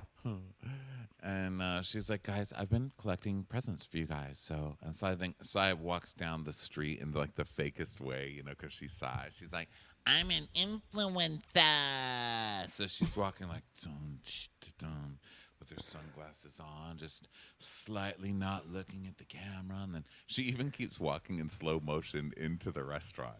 I was like, babe, they'll add the slow motion for you in post. You don't actually have to do it yourself. No, this is how you know what? Growing up, I had to do everything for myself. So I needed a slow-mo entrance. I just had to walk in slow-mo. Okay? So she comes in. She's also in oatmeal today. And not only is she dressed in oatmeal, she actually wants oatmeal because she walks in because apparently this is like a morning event. And there's like Brynn has put out a spread from someplace called Bubby's, which I guess is probably like a Jewish deli kind of place. I have to say, it looks like a perfectly fine and appropriate spread for this sort of event. I give it passing grades. I had no issues with it. So then when Sai comes in and she looks at it and she's like, "Is there oatmeal?" You know what, Sai? Okay. Yes, this Sai, is too. there's There's fucking a oatmeal spread. on it. We are There's looking at a oatmeal on spread. catered spread. You fucking asshole. Okay. At this point, Also, just go to Starbucks around the corner and get your oatmeal and then come back in. Yeah, and you know, this is a lot of eating disordered stuff with these women because they're all like super stick thin and they're always talking about food. And that is definitely a red flag. And listen, I've been treated for eating disordered stuff, so that's where it comes from. It comes from a doctor. But like when people are constantly obsessing about food, complaining about food, saying how much they need food, but then she looks at avocado, which is like one of the healthiest things you can eat, and is like, no brown avocado. Avocado turns brown as it sits in the air. It's oxidizing. Fucking idiot. Yeah, that's how it works. It doesn't mean it's bad. And then her. And by the way, the avocado was green too. Oatmeal. No one asked for oatmeal first. You guys are all ridiculous. Let's stop all pretending that you're eating all the time. Okay. Well, it's like Bethany Frankel with her whole I eat now, because people were always accusing her of eating disorder stuff. So she started like in every scene she would whip out popcorn and then eat it with her mouth open and eat it like really furiously, like look at me. I'm eating. Or that video she did a few weeks ago where she was in a hotel room and found out what bags of crawfish were. Did you see that one? Yeah. Still terrifying. Or when Sucking she the heck actually off the crawfish. or when she actively bit Raquel's arm off during that interview. I was like, okay, we get it. You eat, okay? So by the way, also like Sai's just like not funny with her eating stuff because there is a world in which someone has hangups about food and every time they do it, it's like very funny. I know I'm trying to be very good about it, not compare this cast to the previous RHONY cast. But the truth is, if Dorinda came in and complained about the food, or Ramona came in and complained about the food, or anyone did, it would have been hilarious. But when Sai does it, and I only, by the way, I'm only referencing them because I can't think of any good comps from other franchises. But I would, I'm sure if like someone on Jersey did it too, it'd be funny. But when Sai does it, it's just like not funny. I can't describe it. I don't know how she could be funny about it. But when she does it, it's just not funny. It's just sort of like, it's just meh. It's not sad. It's just like, I just feel like I want more from Sai and she's just not giving it to me. Complaining about brown avocado is not going to cut it. She's giving oatmeal. She's giving oatmeal. This whole episode is kind of oatmeal. I'm not going to lie. So then Jessel's like, well, I guess the food's not up to Sai's standards because she complains about food all the time. And Sai's like, so what is this? A table mat? What is this? A hat? What is this? What are we supposed to do? We're making a hat out of a table mat? Is that what we're here for? That's what I skipped oatmeal for today? And Brynn's like, oh, God, Sai's bitching and complaining. I mean, it's just what New Yorkers do. And then Uba is still sick. And Jenna's like, I'm just like over this sickness. Like, I haven't even seen her in 3 weeks, okay? And, hey, brother, how's your brother, Jenna? Has he reached out? And then... No, Jessel. No, Jessel says how her brother is if he's reached out, and Sai's like, "Yeah, is that the same brother that calls you genitalia? Can you believe it? I can't believe how starving I am right now that I can even remember that in my brain, but I can. I mean, isn't that pathetic? Genitalia. Let me tell you the story about it, okay?" Yeah, so then she tells, first of all, this is Jenna's cocktail party story. And then Sai decides that she's going to tell it and tell it in a much less funny way. She's like, I was bonding with Jenna and I was wondering why Jenna doesn't ever share personal things with me. So now I'm going to tell you the personal thing she told me. Okay, so I'm with Jenna and like, thanks for having me, by the way, at that thing, whatever it was. And like, there was this one girl who was like super nervous to break in and so to like do this. And so like to break the ice, Jenna was like, oh, let me tell you something personal about myself. And I thought that was really nice. And she said, my name was Judith. Can you believe it? Her name is Judith. And of course, Jessica goes, Judith? Oh, that's one shade worse than Parvit. I mean, I love it. I love it, Sister Judith. I love it. I feel like this is the reaction she had the first time she saw Pavitt eat a hot dog on the street, where she was just like, oh, Judith. Absolutely disgusting, darling. She goes, Judith to me lives on the Upper East Side and she wears pink and shops at Bergdorf. And that's not Jenna Lyons. That's not my sister. Who are you, Judith? And so I was like, yeah, her name is not Judith. And when she was in college, she got the chance. She tells her whole story. You know, literally just tells the same story that she was told, which is so shitty, you story stealer. You know? Yeah. And so then Sai's like, okay, so what's the rest of your name? And Jenna's like, it's Judith Agar. And Jessica goes, Judith Agar.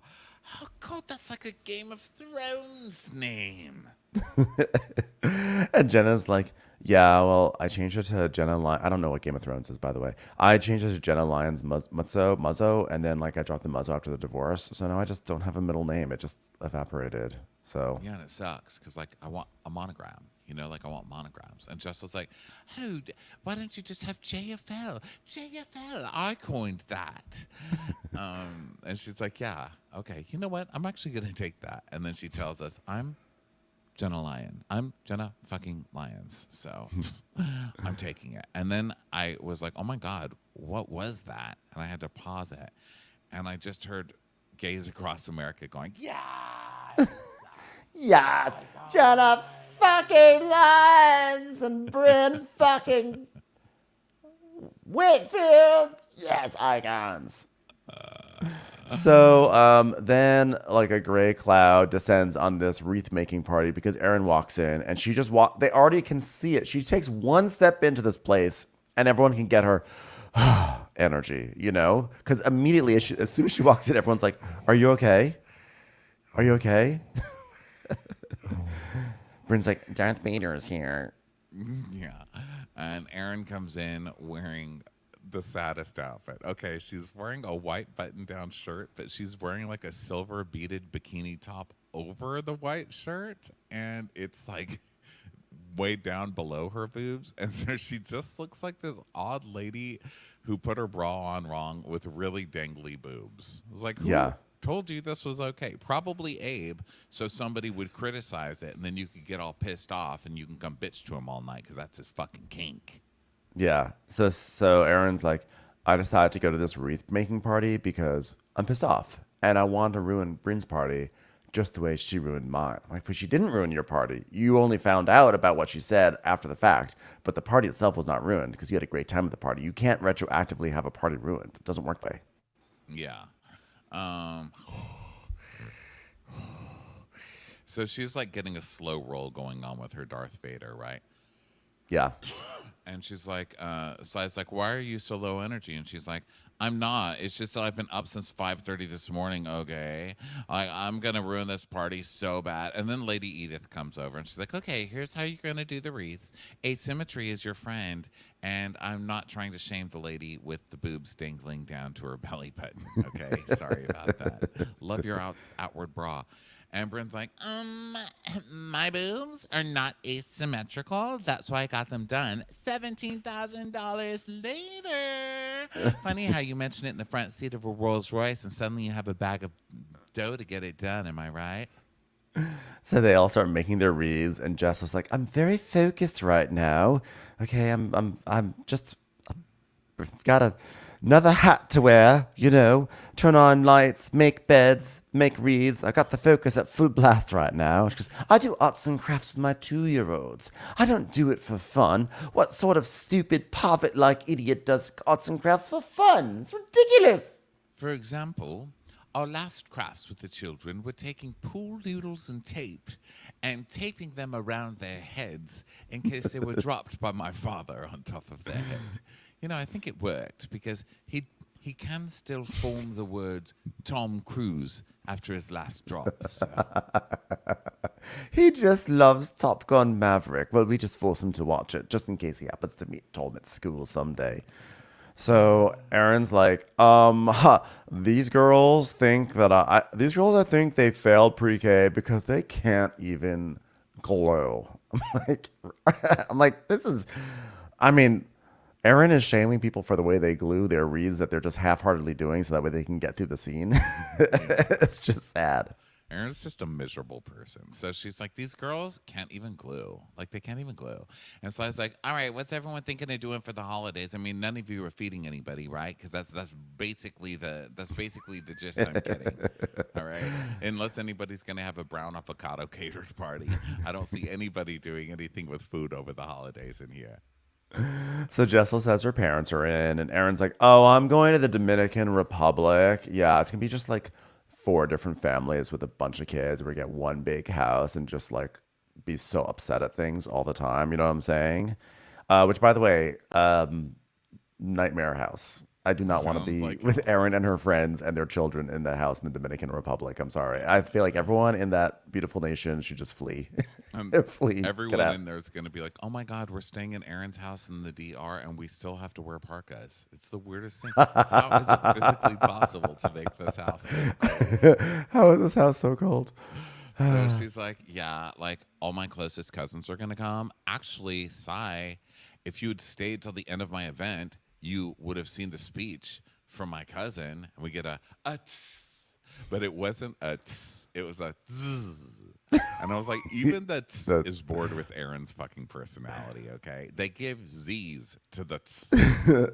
Who is thinking to themselves, dang, wait, I missed a speech from Erin's cousin? Dang, I really fucked that up. I never should have left early because I could have seen a speech from Erin's cousin. Wow, can't wait to hear what cousin Rob has to say about the time that they had Passover together in 8th grade. I mean, what? I don't know. Exactly. What? So we get a zzz, and Sai goes, there were so many people there giving speeches at your event. I couldn't even hear a thing, to be honest with you. And Erin's like, yeah, because you left and you didn't even say goodbye. Well, I was hungry. There was no food. That's not a reason to leave someone's event and not say goodbye. I think it's incredibly rude and you have bad manners. And she's like, oh, I don't care. Sai's best moment. It's like, I don't care. It's rude. Like everyone else waited. She goes, you took forever. Everyone else waited. I had a nipple caught in chain link. She's like, I was hungry. Everyone knows how I get when I'm hungry. I get sort of annoying and like not very funny. And so Erin goes, I know, but there was a ton of food. She goes, no, there wasn't. She goes, well, every single person after the event said the food was incredible. Like, I went on to vowrenewal.com and my vow renewal Yelp score was like 12, which is crazy because it only goes up to 4. And she's like, well, I don't eat meat. And they were like piggies in a blanket. I couldn't eat that shit. Well, I don't care. I have to get out of there. And Erin's like, you don't even care. You don't even care. She goes, yeah, I don't care. That's correct. No one cares. She's like, I don't. She goes, you don't think it's rude? No. She goes, well, I'm so annoyed with Sai's hungry excuse because, like, maybe you should get that checked out. Like, maybe you have, like, a worm in your stomach. And then we see a clip of Sai making her whole personality about how she needs food, which is also ridiculous. You know, Erin and Sai are both ridiculous, but they're giving me a fight in which I think both people are wrong, but I'm also proud of both people for hating the other person because it's justified. And I also don't care, but I'm also still watching. And I feel like that's just such a good recipe for a show. These are just my favorite kinds of shows. I'm like, oh my God, I don't like either one of these people. I I can't wait for them to fight about something I don't give a fuck about. Yeah, I'm on Sai's side with this. I think Sai's whole thing about being hungry is gotten really old, and I'm done with it. But in this case, I actually fully support. There was not food for her, and because I believe if there was food for her to eat, she would have eaten it. I actually do believe that. And there was no food for her, and Erin went up to change into her outfit, and that took forever. It's not going to be just like a 10-minute switcheroo. It probably was like a hair and a makeup thing, and then photos, and then someone goes up there and they're chatting and yada yada yada. And Sai's sitting there, and she's like, I'm in this boring ass event. There's no food. I've had to sit through like a million boring speeches, and then I've had a sister yell at me, and I don't want to do this anymore. I'm gonna get some McDonald's and go home. I agree with you. But again, Thanks. I don't care. Thanks. So, also, Erin's so obviously lying when she goes, there's tons of food there. No, there weren't, because still the only thing you can say is when Sai comes back with, I don't eat meat and there were only piggies in a blanket. There was no argument to that. And I feel like if there was one, Erin would have made it, because Erin's like the argue queen. She argues about everything. Also, this is like when I go and stay at my parents' house in New York, they don't really have snacks. They have a fridge that is full of food, but it's like random produce and like random shit, like just all sorts of stuff, like bulk things from Costco. They've got a full fridge, but if I'm just like, I just want like a little snack or something, there's nothing for me to really just like snack on. And anytime I mention that, my parents go, but we have all this food. And I'm like, yeah, but I don't want to like have to MacGyver a snack out of like a block of feta and some lettuce, and like I want like a snack, Like a pretzel. Yeah, so like some pretzels or so it's possible. Yeah, it's possible for food to be present, but there not to be something to eat. I know that sounds very privileged, but I have to give my reality on that one. And I think people understand that situation. So I feel like Erin was giving parent energy, being like, what? The fridge was full of food. You couldn't find something to eat. You couldn't make yourself a snack. Why don't you take last night's chicken and wrap it up with some put some grape jelly on it, and put it on a piece of bread. Well, there's always snacks at my parents because my mom doesn't eat very much. And she said when she grew up, she kept thin by eating one Snickers bar a day, and that's all she would eat. Okay, so that's where all my eating disorder stuff comes from. Confession time. So anyway, she's the same way now, where she'll eat like literally a bite and then I think what really fills her up more than the one bite is just like letting all the judgment soak in that she's getting to do on everybody else as she watches them eat. So she'll like take one bite and then she gives dirty looks to everyone else, and you can like literally hear her stomach stop growling. It's the craziest thing. Like different people need different things, but she always has a snack in her house. She'll have peanut butter crackers. Those slips that you get in gas stations of peanut butter crackers, like orange ones. The orange ones, yep. And then every damn there, I go in there and I look at her packet, and one cracker is gone each day.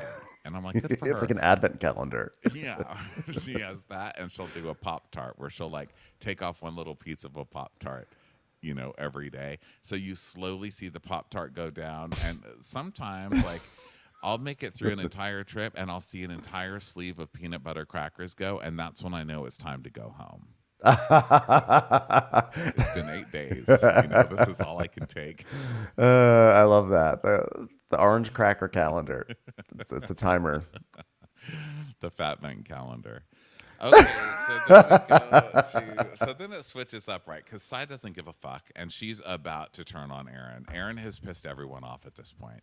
Yeah. So Erin's like, Sai just goes, I came, I saw, I left. And Erin goes, yeah, thanks for that. You came, you saw, you left. And Brynn's like, Which you didn't even say thank you for her coming to your thing. and Erin goes, yeah, well, she's not getting a thank you. And guess who else isn't? You, after what you did. I mean, what you did was flat out horrendous, Brynn.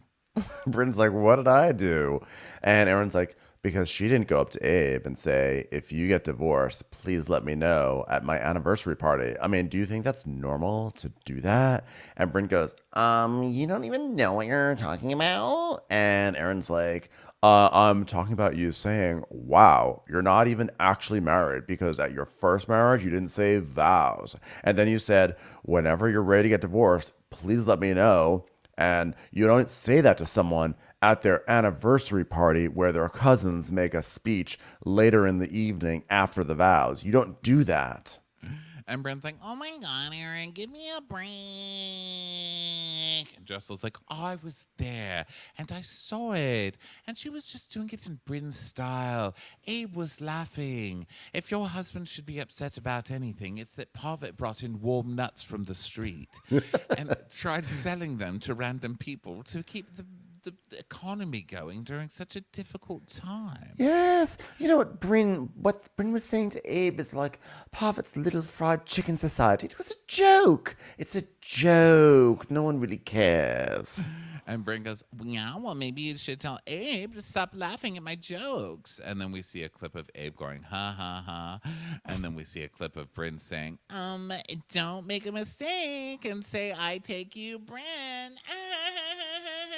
And Abe's like, ha, ha, ha, ha, ha. But now that we know Abe's a little snitch bitch, you can see the look on his face going, ha, ha, ha.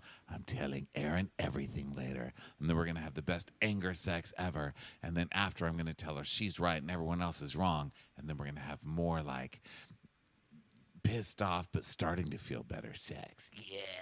Yeah, I can't wait to put on my Patagonia vest and fuck my wife. So Brynn is like, because it'll be cold in there.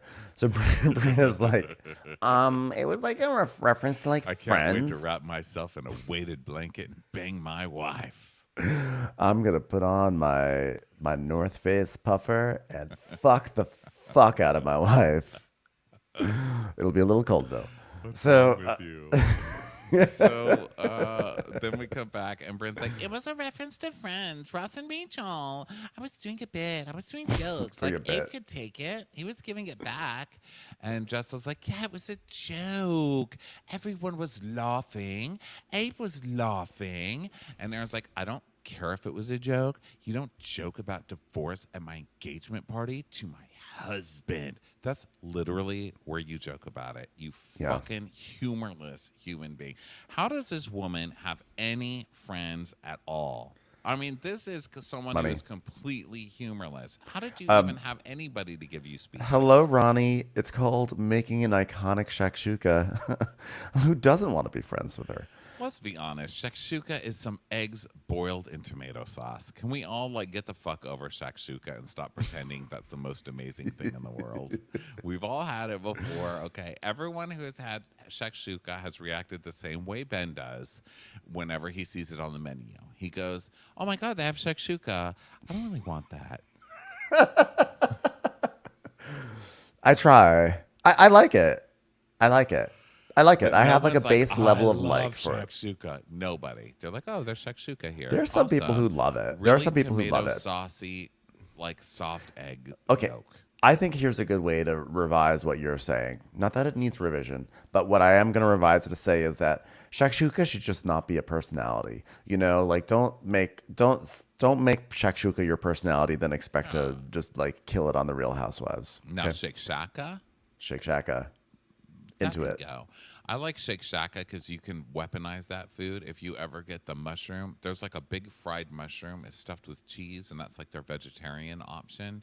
But when you bite into it, if there's a hole right in the proper place of the mushroom, it squeezes really hot oil out of whoever is sitting across from you. So like you could take people there you don't like and just chomp down and blind them with the hot. That's a personality, you know, Shake Shaka, like the Shake Shaka abuser. I feel like I can just, it could be very, very effective, but also it could work against you if you're not careful, and it most likely will, because I've been burned. Worked against me. That's how I came up with the idea. You know, sometimes before you learn to shoot someone in the face, you have to learn to shoot yourself in the foot. It's just part of life. Yeah. So, so Brynn is like saying that she's insisting that she did not bring up divorce at this party. And then, of course, we see a montage of Brynn mentioning divorce like 5 times, which is great. I mean, there's a lot of similarities between this episode and Atlanta also last night, because between talking about IVF and embryos and acting like you don't say certain words and then having montages of saying those words, I guess that's just those two things. Just really trying to create a through line between these two shows. It's not going to work. So Brynn's like, yeah, well, I call him Abe the Babe. Like, how are you mad about this, but not when I wake up in your bed and like joke about Plan B? And Erin's like, because I was there for that. This wasn't with my husband. And so I was like, oh my God, what kind of Christmas holiday is this? Sitting across from a bunch of Grinches. I'll bet Santa Claus comes to your house and doesn't even leave shit because you won't even leave him a cookie, you bunch of non-feeding fucks.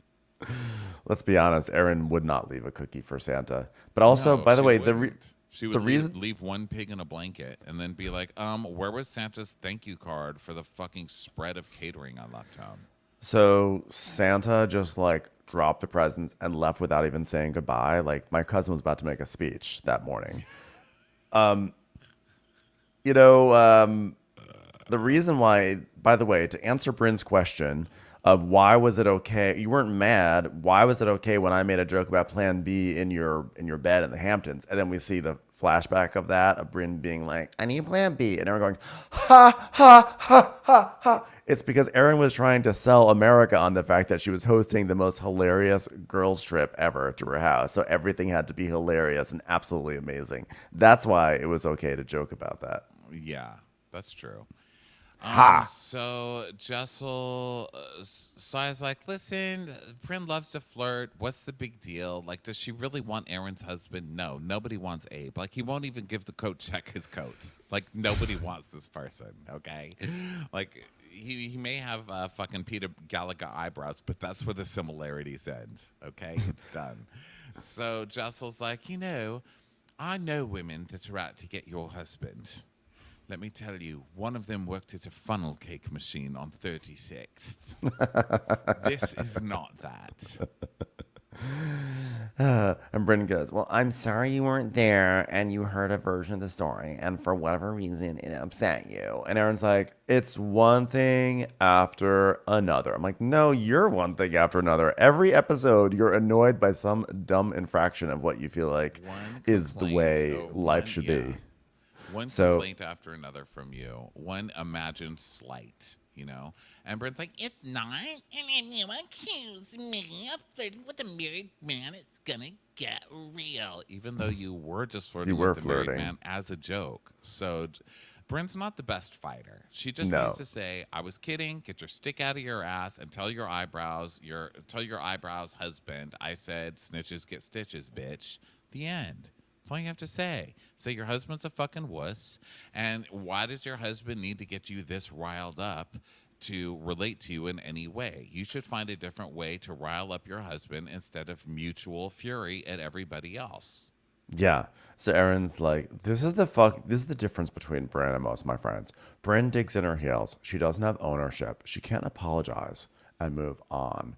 I think that maybe she would get an apology if Erin said, "Hey, by the way, I heard the other day you were sort of like joke flirting with my husband, and I know you meant it like a joke, but it actually kind of makes me feel uncomfortable, so I'd appreciate it if you don't do that anymore." And then I think probably Brynn would be like chill about that. Yeah. Yeah. Or just be like, I don't know. It doesn't have to be this. So Erin's like, you were making jokes to entertain yourself. She goes, yes, because your party was boring. And then we get a new sound effect, which is rare. It takes a long time to get these, but this one goes. It's like a slide whistle down. And it's a special holiday sound effect. It only happens at wreath parties, unfortunately. So Erin's like, I'm not going to be here anymore. I'm not enjoying myself. And Jessica goes, you're not serious? And she goes, yes, I am the opposite of not serious. So I was trying to find that in a way that I could repeat exactly what you said, and it didn't really work. But I am serious. And so I goes, bah humbug, Erin, come sit down. And she's like, I'm not in the mood. Like, I'm going to take my sick wreath that I made. Fucking sick. It's sick. So Jenna, of course, is like, I don't understand. I mean, Brynn flirts when she orders steak or when she puts lashes on future goddaughters. I mean, it's just how she operates. And she basically thinks that Erin has taken this way too seriously. So Erin just has her wreath, and she goes, by the way, my wreath is beautiful because I'm really fucking good at designing, and you guys all suck. Bye. Merry Christmas, Happy New Year. And so I was like, you know what? I get it. Maybe she was having a bad day. Maybe it was the brown avocado. What are you going to do? And then we get an avocado. And so Bryn's like, I don't want someone to feel bad, but like I was not flirting with Abe, okay? And Jessel says, and you never said the D word. How dare she suggest that you said the D word, which she did. But that also shows that Jessel's a good friend and will just stick up for whoever side she's on no matter what. Or she just doesn't really listen, which I also believe. So Sai's like, well, why are you apologizing about something you didn't do? And Bryn's like, you know what? I want to have the conversation about why she feels this way. Like, she knows me, and that's absurd. Hold on a second. I'm looking for apartments. Let me see. Oh, my God. I just got a Zillow listing for a wreath. They put a wreath on Zillow. Erin is selling a wreath to live in. She says because she's a good designer. Made by someone who grew up coloring around Gwyneth Paltrow. That looks fascinating. Come live in something that was made by someone who's really good at designing. Wow. I just turned into Sai also. And now this is the part where I messed up because I thought she said, Abe, I just freaked out on Brynn. But it was Kelly. But the thing is this, though, Kelly must have just woken up from a nap because her voice sounded totally different because Erin's outside on the street and she's like, oh my God, I just freaked out on Brynn. I'm like, shaking right now. I just walked out on the whole thing with this like impossibly gorgeous wreath that I designed using my wonderful design experience. Like if Keith Haring passed me, he would be like in awe of my work. Let's just say that. And if Banksy would literally unveil himself to me in this moment because he would just be taken in awe with my wreath. Banksy would start having to call himself like check cashing story. Western like, Union so Z. right now. Yeah. But like I'm literally shaking right now because like she's just weird. Like I don't know what her problem is. And the sister's like, I told you she's fucking rude. I was so mad when I thought it was Abe. When you thought it was Abe, you must have been losing your mind. I'm still triggered thinking it's Abe. So Erin's like, I mean, that was rude, right? She goes, yeah, she's such a bitch. And then she wears sunglasses like it's sunny, honey. It's not sunny, honey. You're not a celebrity. Relax. Oh, this must have been awful for you. This must have been awful for you. It was. I'm still furious with Abe.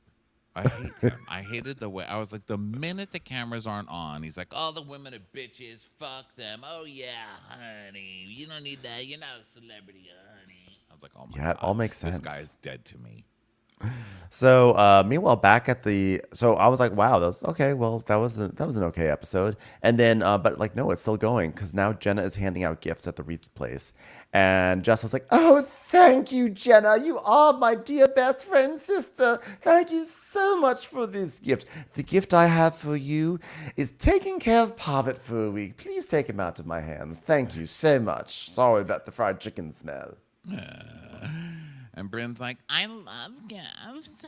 I love expensive gifts from men. But when it comes in bulk, it's weird. Like, I just don't understand all these gifts. Like, it's my favorite travel bag. That's cool. And wipes and booty hole wipes. And Joss is like, oh, Jenna, you're so thoughtful, just like when we were children. This is why our souls are bonded like that at the soul bone. You know? I mean, you know, when you finish a soul and people fight over the soul bone over it and they stop pulling either side of the soul bone. Whoever gets the side with the biggest soul bone wins. The biggest side of the soul bone is always Jenna. Because out of the both of us, Jenna's always had the biggest soul. Oh, Jenna, thank you so much for these thoughtful gifts that don't make me look like a disgusting hag. Yes, I said the H word. Thank you. This is absolutely beautiful. Thank you so much. I love everything about it. I have no complaints. 10 out of 10, no notes. And Jenna's like, well, I think that Jessel is just like hyper aware of our past experience together. And then we see the clip of her, Jessel just marching around in that ugly lingerie going, I look hideous in this. I've never looked so ugly in this. Thanks a lot, Jenna. I might as well be a nut seller downtown. Absolutely disgusting looking. God, what am I going to make a kill boss outside Madison Square Garden? Thank you so much, Jenna. Thank you, Sister Jenna. Thank you, sister. So Sai, meanwhile, starts to say that she's suspecting that there's an ulterior motive with these gifts because every gift has Jenna's name on it, or it's like a collaboration. And she's like, and then she like picks up something that has Jenna's name. It's like, oh my God, today's swag bag is sponsored by Jenna Lyons. I'm like, I don't know. that kind of rubbed me the wrong way because Sai, you're literally an influencer. Like your job is that people give you things and you hawk them to your following. And there's nothing inherently wrong with that. But I don't know why you're upset with Jenna also influencing. And on top of that too, Jenna is like, she's like an established entity in the world of like fashion and taste making. She is. And so like if something has Jenna Lyons' name on it, like that carries a lot more weight than the random ass sponsorships that Erin has at her party, or like if like Ramona Singer were here giving away a whole bunch of like true renewal or true beauty, whatever it was. So like I just think it's funny that Sai is just so dismissive of Jenna Lyons when Jenna Lyons is like literally I mean she's like she's not like no one, you know, just starting up a brand. Well, yeah, just in general, an influencer like turning their nose up at branded gifts is hilarious. Yeah. I think it's so funny. And it's also idiotic. It's like, you're doing this for more followers, honey, so you can get, honey, you see, I just pulled an Abe, who I thought was Abe, because Abe is still misogynying in my head. Sorry. But you're like doing this show to get more followers as your influencer thing. Jenna is doing this to actually sell all the products that she's selling in her massive companies that you don't have. So like you're a beggar, okay, and she is a seller. So Yeah. please, like, let's stop shaming. I know. You know, And I also feel let's stop shaming the winner in the room. You just look sad, and let's just stop pretending that you don't carry Tupperware around in your purse to take home the free shit everywhere you go because you're an influencer and you live off free shit. Yeah, and I fully recognize Jenna Lyons of 2023 is not the same Jenna Lyons of 2015 or 2012. Like, I get that, but I still feel like she's more established. I also feel like Jenna does have this awkwardness, and she, you know, I don't know if she knows really how to connect with people. And so to me, it was like, this is just her gesture. Like, this is how she thinks that it's supposed to be done. And I don't know. I thought it was just like pretty ungrateful. She is doing the, like, I'm plugging myself and I'm giving everyone my product, but they all do that. That's what they do. I mean, Sai, you're basically holding a bag called "The Only Reason I Came on This Stupid Fucking Show." Okay? That's the reason, is to show all of her products. Why the hell else do you think she's here? Let the woman show her stuff, okay? Then you can go back to your office and show off your fucking Fendi. And they also all kiss Jenna's ass because she is the most famous of them and she's the most established in the world of fashion. And then when Jenna like then gives like they're kissing her ass because they want to get the perks of that friendship, and then Jenna's giving them the perks, and they're like, ew. It's like, well, why are you kissing her ass? You know that's what you're gonna get out of it. You're gonna get Jenna Lyons' product. Well, and then what she says here is, she's like, you know what? That's what I truly feel. Like, no matter how much she's like, I love you, horse, unicorns. It's all about Jenna Lyons. I was like, well, yeah, you know. I mean, have you She's still seen giving your you free shit. Instagram? She didn't have to give you those lashes, you asshole. So anyway, Yeah. at least she calls it out. At least she's not just a back talker, you know, like some behind your back talker. Because Yeah. she goes, oh, here it is. Jenna Lyons' name on a bag. Wow. Today's swag bag sponsored by Jenna Lyons. And Jessel's like, wow, Jenna, all these old brand collabs. Ha, ha, ha, ha, ha. Do you know, like, if this was like, you know, Jessica Gucci or whoever's of the Gucci family, if any of them are even alive or in jail, but like if it was Jenna Gucci, and Jenna Gucci was like, by the way, here's some stuff, and it was all, you know, Gucci or Gucci by so and so and Gucci collaboration with this Gucci, they'll be like, oh my god, thank you so much. But it's like Jenna Lyons, they're like, ew, gross. You're not at J. Crew anymore. You're no longer like a head honcho. So this stuff is gross and stupid. I hate it. And Brynn's like, I don't think that Jenna has an expectation that we're all going to share on social, but I think she has an assumption or a hope that we will. oh no, that would be terrible. Especially like last week at that party where there were brands literally everywhere you were, except nobody really said any. Well, Brynn did say something about that. Or the party that you just had at Jessel's house, which was just a basic brag for the camera about what a good PR person Jessel was by showing all those basic branded names on TV. Come on, you guys. You're on Housewives. Get over it. I don't know why this little moment at the end of the episode got me so mad. I just feel like it's so unfair to Jenna. I'm just like, you know what? like It's- shut to up, me, everyone. They're coming for like the big dog. I think that everybody is looking at it like, oh, Jenna Lyons is on this show, so she's going to be the star of the show. So we're going to be able to take her ass down in some way.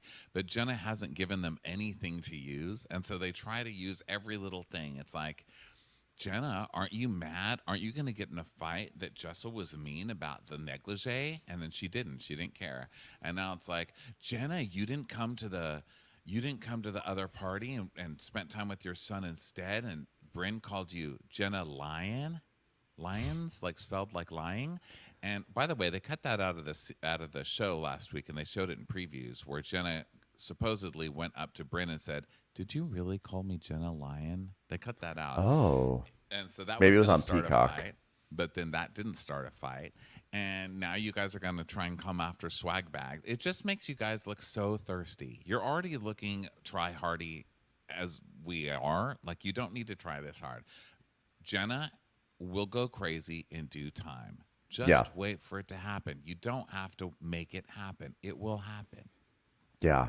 So now the wreath lady Elise comes back. She's like, "So how's everyone doing over here?" And they're all like, they're all showing off their wreath. Brynn is oddly embarrassed about her wreath, and I think her wreath looks lovely.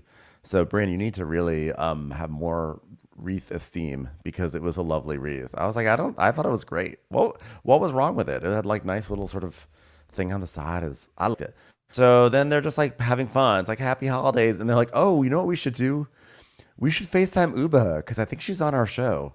So they FaceTime her and she's like, "Oh, what a wacky thing we're all doing. Wreaths and I'm homesick. Oh, wacky women on FaceTime." Making COVID fun again. It's me, Uba. She goes, "By the way, the most important question. Do you have food there today?" And Brynn's like, put the FaceTime by the food to show her. And then they leave the phone staring at the food. And Uva says, "Girl, I saw the food. I was actually happy I wasn't there. Terrible food." Oh, another one who I'm sure I eats know, a ton like- and just making food their central story. It was like smoked salmon, bagels. Ugh, disgusting. Where's the can of coconut milk? So then we get a still coming this season on Real Housewives of New York. God, did you really say that? That was so rude. That was so Still rude how coming? You did that. Oh my God. Still coming on Really this didn't season? Like how you did Really? that.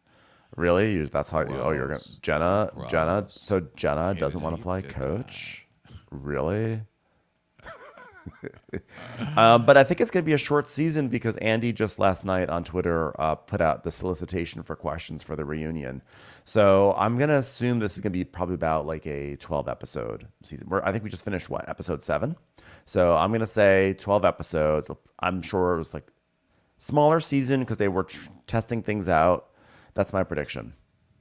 Good. In case anyone cared. That would make 5 more episodes. Very important. All right, prediction. everybody. Well, thank you for listening to this very special 2-part Real Housewives of New York City. Very episode. special. Here It was we very, go. very special. know? Thank you everyone for listening to both parts. It was, it was a special time for us to record it, and it was a special time hopefully for you to listen to it because happy holidays. Am I right? Thanks everyone. We're obsessed with you guys. We're obsessed. Bye.